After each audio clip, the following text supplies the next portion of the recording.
Hey guys, how's it going? Kevin Cleary here with a knife video for you. Don't have the perfect setup today, and I definitely don't have all the preparation that I had initially hoped to have, but we're going to do our best. I had a little equipment malfunction, so you can probably see a little bit of movement here, and that's because my tripod is being held together by elastics, and elastics are a little bit bouncy. So I'm going to do my best to hold things as still as possible, and hopefully this works out just fine. I want to move a bunch of stuff out of the way here because I do have a couple of primary knives that I want to talk about. Actually, I guess three. Hey, how's it going? Thanks for joining us. Gonna have just a little discussion here. I've got a couple of knives here, a number of things I want to um, deal with. Primarily, I want to do a quick first impressions on these two knives. Hey, how's it going? I've got a bunch of guys coming in. Jack Menace with a knife. I like that. Uh, Notification squad. There you go. Okay. Um, so what we're going to do here is, first of all, let me show you this. This is a Spyderco Kapara. I had initially skipped this knife, but I was fortunate enough to have a friend Bradley pick one up for his own collection. He came by and visited with me the other day and said, "Hey, why don't you take the Kapara, spend a little bit of time with it, and make a video?" So that video should be coming up in the next few days, hopefully, if all things go as planned. And I may talk a little bit about this knife in this video because there's some pretty cool stuff to talk about here when we get to that point. The other two knives that I want to share with you are these two. Yeah, I like the Shaman a lot, actually. I do have a full review of it, and it was a very positive review. I didn't ultimately end up keeping the knife. Not that I dislike it, and I've often thought about getting another one, but I don't know. It's just, I don't, anyway, I like the knife, and I did, but we'll see what happens. I've actually considered more than once adding one back to the collection, but that's a little contrary to what I'm trying to do right now, which is to, dial things back a little bit, have a little bit less in the collection. Doesn't always work. I find myself buying knives. I bought one, a couple of days ago, and so, sometimes you're adding, sometimes you're subtracting. But I'm generally still on my effort at subtracting. Now, let's take a minute and deal with these two knives. Thanks a lot, guys, for coming in. Uh, want to hold on. Sorry, guys, losing my notes there for a second. Mantra 2. You know what? The Spyderco Mantra is a cool knife. I like the steel. I like the handle. I like a lot of things about it, but it's just a little too small for me. If I'm going to spend that kind of money, it's going to be on something bigger. Um, yeah, I don't dislike it. Don't get me the wrong way. I know I've never had one on the channel, and that's probably an oversight on my part. It's a pretty well done, iconic Spyderco that I really should have done a review on, but I just haven't done it. Anyway, let's take a minute and get back to these two knives right here. Wow, are you kidding? Blade HQ, $114 for the Mantra 2. That's a really good price. If you're watching this and you want a Spyderco Mantra, that's ridiculous. The only downside, I guess, to those kinds of sales, and the thing that troubles me every once in a while, is that the resale value is always hurt, kind of forever, because someone always remembers. Um, Now, let me hold on. Anyway, okay, let's leave the Kapara aside for a second. I want to bring that back in. I want to talk about it, but for now, I want to give you guys a quick first impression. So these two knives were sent to me by Steel Will. We was talking with them about a couple of different knives, and we ultimately settled on these guys to be coming in for a review. And I wanted to share first impressions with you. Now, this one has been around for a little while. This is the focus you. This is the Sheula. Sorry, but I don't know. Every time I go live, I seem to have trouble with focusing. It feels like maybe the multiple actions like that are too much for the phone's brain when I'm running it live. Anyway, so we've got the Steel Will Sheula, and we've got the Steel Will, I don't even know, Gyna. That's going to be that's going to be what I'm going with. And sorry, I can't give you guys any close-ups. Every time I do a close-up, this has happened to me before. Every time I do one of these, actually, um, can't give you a close-up, but I'll let you. You can still get a pretty good look at it, I think. So this is the Steel Will Ghana, can't be Ghana, and this is the Steel Will Sheula, and I've been playing with these both a little bit recently, and I have to say I am pretty happy with both of these. And let me talk just for a second. I won't get too long-winded. This portion is supposed to be really a first impressions, but Steel Will has done a really good job lately. They've put out quite a few things, and I feel like there was maybe a bit of a hiccup with them where they weren't able to kind of meet all the goals that they had, but they must have kind of turned over a new leaf because they've been doing a really good job lately. They have a number of models, more than, it would be, it just wouldn't be worthwhile for me to get my hands on every single one and review them, although they're very generous to send knives out and allow me to take a look. I don't go after every single one because they put out a ton of models. Now, recently, I did review the small Steel Will Tasso, and that knife was phenomenal. So because of that experience, I did put the full size Tasso on my list. I am going to pick one up in the not too distant future when I get an opportunity. So look for that coming up because I just loved the small one so much, and I feel like the large would be absolutely enjoyable. Let's get to these knives though. After my little love fest with Steel Will there. So this is the Sheula, fairly standard knife design. I find it pretty darn attractive. I don't know what you guys think actually you can tell me since we're live what you think right now, but I find this a pretty attractive design. I'm always a little hesitant. Maybe you guys are too. I'm always a little hesitant when when I see a knife that's this slim. I've had problems before where it's not very comfortable in hand, but this one is pretty darn good. I find this actually quite enjoyable. Give you a quick rundown here. We've got D2 steel, G10 on the handle, and 6.5 out of 10 on looks. There you go. Yeah, I mean, I would be more inclined to say this one gets a 6.5, and I would give this guy a little higher score maybe, but I totally get that everyone probably won't love the looks. Sorry about that. I keep bumping the tripod there. It's a dumb situation that I've created for myself here. But yeah, so G10 liner lock, as you can all see. Let's see if I can show you with the poor zooming ability I've got right now. You can take a look in there and see that they have milled this out to save a little weight. We've got that nice deep carry clip. I'm going to keep it away from the camera so that the silly zoom doesn't mess with me this whole time. And it looks to be, you can see there's a second hole over here, so you can reverse that clip. Happy Thanksgiving to you as well. I don't know how many Canadians are watching right now, but if you're in Canada, this is Thanksgiving weekend. Great weekend. I finished today with another meal by eating way too much food. Always a fun day. Guess I should get back to my overview that I was trying and kind of failing to do here. Hold on. Okay. I would give the top 8 out of 10. There you go. Thanks. Okay, now we've started the Happy Thanksgiving fest. That's great. So yeah, it is the Canadian Thanksgiving. It was a great day. I had a lot of fun with my family, and did some traveling and all of that. So really, really good. Exactly what you're supposed to do on Thanksgiving. So let me get back, and I hope you guys all did the same thing and had a lot of fun. Let me get back to giving you a rundown on this. We've got G10. We've got this nice oversized pivot, D2 steel with a clip point blade there, a bit of a swedge on the top, and those bright blue back spacers with a lanyard stud as well. Movable deep carry pocket clip.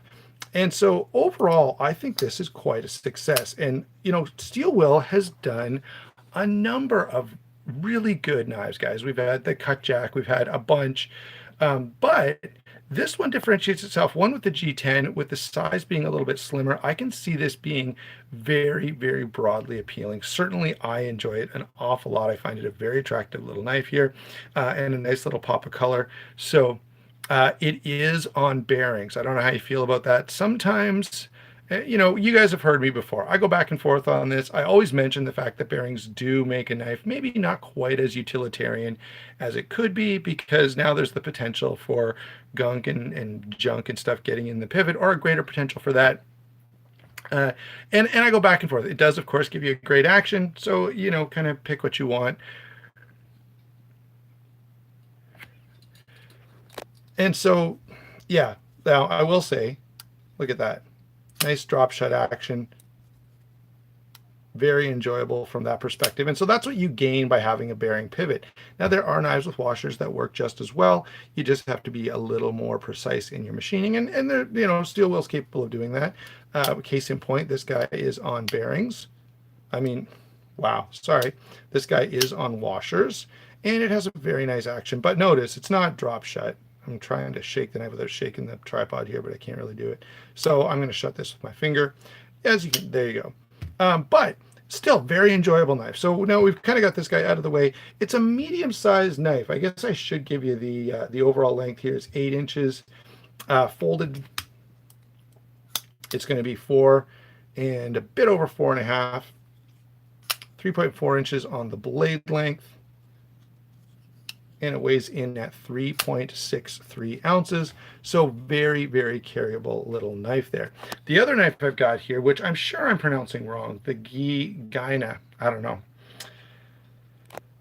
Yeah, probably will drop shut with time. You're right. As a knife breaks in, it definitely gets better. That's one of the benefits of phosphor bronze washers. They tend to break in really nicely. So again, we've got D2 steel here, liner lock. Now nested liners, notice that rather than, so there's the liners on the Shayula, not less non-nested. So we've got some nice nested liners here, which I think adds just a touch of class and quality.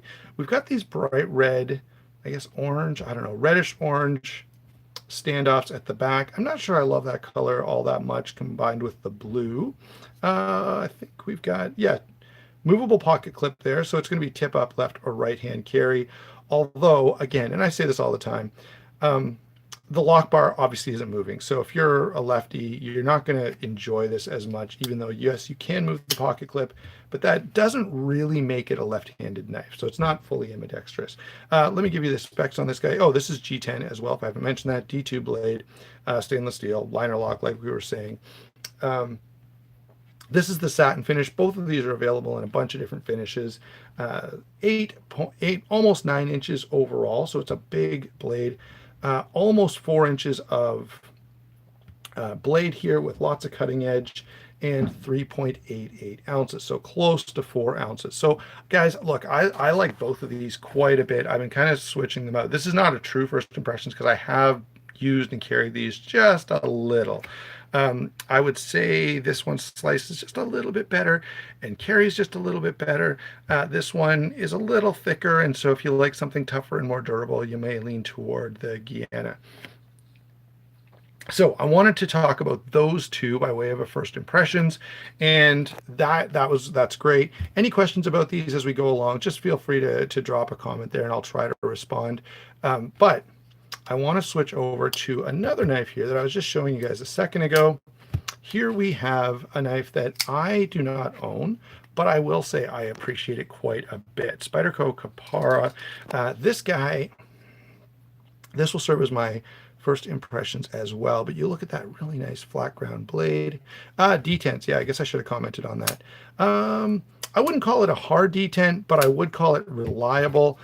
This one, it's a thumb stud there. It's actually a little more enjoyable. Let's put it this way. This guy, when you get your thumb on here and give it a push, it does come out with some authority. So I like that a little bit better. This is reliable, and what I mean by that, I've talked about this before in videos, but what I look for in a detent is the knife deploys every time I try to deploy it, and that certainly does that. So it's not quite as snappy as, you know, say something like this. This is the WE Knives Malice. Yeah, you know, that's a solid, snappy detent, and I enjoy that a little bit more, but this is more than functional. Moving back over to the Kapara, a couple things I want to say here. First of all, first impressions. Thanks to my friend Bradley for letting me borrow this knife. And I have carried and used it a little bit, and it is quite enjoyable. First, one of the things they changed here, the main thing that they changed here, is that they went with a pivot bushing instead of just a regular washer or pivot. And that makes it a little more reliable. I mean, I think most of you are familiar with a pivot bushing, but essentially what it means is that there's a step in this pivot so that it controls the dimensions that we're able to get in here. Okay, I'm not describing that very well. I really need to do a diagram, and I will do a full diagram and probably have some pictures for the full review. But that's a significant change, and it does drastically. I don't know if you can post pictures in the chat or not. Go ahead and try, and if it works, it works. If it doesn't, then hey, I guess it doesn't. Anyway. Pivot bushing is a nice change to this knife. It does make the knife drop shut. Look at that. That is so enjoyable. Watch this. Beautiful. So great action on this knife. And that was about the only thing that people sort of complained about. I have to tell you guys, it's comfortable in hand. It's not a huge knife. It's not a super beefy knife, but it is on washers, which I do like and does make it, I think, a little more versatile. The design behind this is to be a folding kitchen knife. And that seems to be, Spyderco's done a few of those. I'm going to switch to that discussion in a couple of minutes here. Okay. So I'd really like to hear you guys weigh in on that and let me know how you feel about it. But this is a great knife. Very, very enjoyable. That worked horribly. All right. So really nice knife. I like it a lot. I don't know that I would EDC this on a regular basis. I would see this, remember I asked a little bit ago about gentleman's folders. I would see this as a great wedding carry, church carry, any kind of gentleman folder situation where you don't need maybe something as big and tactical and heavy duty as you normally like to carry. So now that I've given you just a quick first impression, I guess I haven't really told you that much about this knife. So what have we got here? 8 1/4 inches on the blade, 8 1/4 inches on the overall length. So same size as a Para 2. There you go. But you can see you do get a little more cutting edge than a Para 2, and the blade is, just a little over 3.5 inches. We've got S30V drop point, flat ground satin blade. I wish in the full video, guys, I will do this justice. The live video here just is not showing off this carbon fiber to the best of its look. This carbon fiber is really nice. It actually reminds me a little of the carbon fiber on the Magnitude, which I was absolutely in love with. Okay, so now that we've gotten a little bit of stuff out of the way here, by the way, you notice a movable clip there, nice red backspacer, liner, compression lock, which is enjoyable. Yeah, the second, and so yeah, we were just talking a little bit about that CQI, constant quality improvement. And if you want to see a full, I think it's, if I'm not completely forgetting, I think Nick Shabazz recently did a takedown video on the 2nd gen Kapara. So go over and check out Nick's video. You'll be able to see all the internals and all the stuff that goes on with it and kind of get a good appreciation for that. Okay, now let me bring in a couple of other knives here. And I've got to tell you guys, this knife has really got me thinking about this. So this, of course, is the Benchmade Contigo. You guys know I put a video up about it a little while ago. I really like this knife. And I was thinking, why do I like this knife so much? Like, what is it that draws me back to it? And the main thing is the confidence. Okay, so this is a knife. I had it with me a few days ago at fire training. We were doing, I say fire training. Sometimes one of our training nights will kind of get rescheduled in favor of some major cleaning or maintenance that needs to be done. And in this case, that's what happened. And I happened to have the Contigo in my pocket. And I remember thinking to myself, I'm so glad that I have this knife, because there are some knives that I wouldn't want to do all the things that I had to do on that evening, right? This knife, because of its grind, because of its thickness, because of the action, I just felt like whatever I've got to do, whether it's, scraping some gunk off of something or doesn't matter. I'm feeling good about getting that job done. All right. Now let's imagine same night, same situation, same scenario. I've got this knife in my pocket. All right. Or I've got this knife in my pocket. would I feel as comfortable? Would I feel as confident? Now, I don't. Maybe I should, guys. Maybe I'm completely off my rocker here, and I'm completely, you know, underestimating these knives. Maybe, but all I can say is a knife like this or a knife like this, it doesn't make me feel quite as confident. I still enjoy them. I still have some smaller, lighter weight knives. I still carry them, use them. Now, I do have some knives like this as well. This is a knife I'd be pretty confident about as well, primarily the blade. Now, I would be careful of one thing. So I'm carrying this knife, imagine, same night. I would be a little more careful about getting any gunk in the pivot. So we've got a bearing pivot here, not an easily accessible one because Curtis uses this stupid proprietary hardware. I love the look of it, by the way. I just don't like the proprietariness of it. And the same with this knife. Okay, again, great knife. I have no problem using this, cutting stuff with it. It's great. I absolutely enjoy it. Wait, yeah. Okay, so I think I agree with you. That's what I love about the Hinder as well. It stays in my pocket because it's very confidence inspiring. It really is. These two knives because of the bearing pivot, and I've got a lot of that. Okay, bearing pivot. Bearings, okay, and bearings. So all of these, so except the Contigo, all of these have bearings. And it's not that I dislike bearings. Actually, I like them quite a bit. I enjoy the action that they produce, but I don't just feel quite as confident in using them for anything and everything, okay, as I do with some of these others. So let me throw in some knives here that I just have no hesitation about whatsoever. I'm moving there we go, moving my camera around. Oh.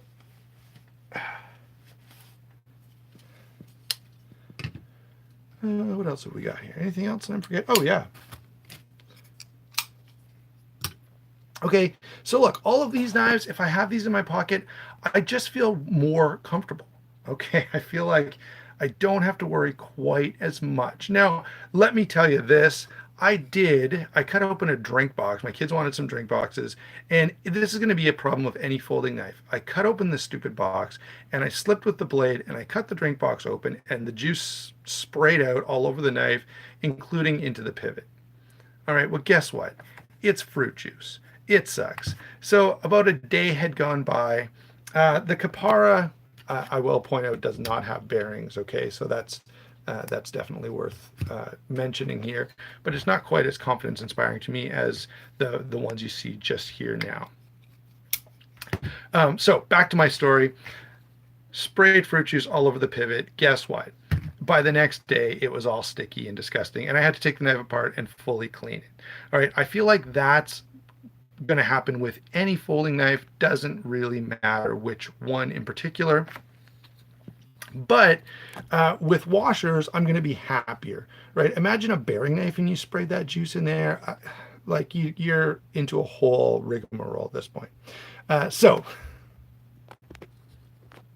hold on, guys. There we go.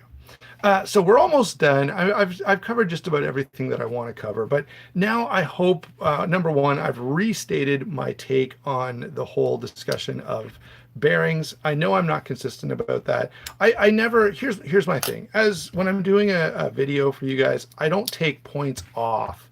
Okay, I don't say, this knife sucks all because it has bearings. I enjoy bearings just fine. And I would suggest that for most people's EDC needs, a knife with bearings is not an issue. Even if you're not good at taking your knife apart, there are other options that you can kind of get by without having too many issues. All right. But it always, yeah. And I think everybody can't see the comments, he just made the comment that, yeah, running a knife with bearings for prolonged periods of time. I have too. I've got lots of knives that I've had for years that I've never taken apart even. That I put them in my pocket, I use them, I carry them, I don't give it a second thought, and they're fine. All right, so don't take this the wrong way that, Kevin is saying bearings are no good or they're not utilitarian enough. They are.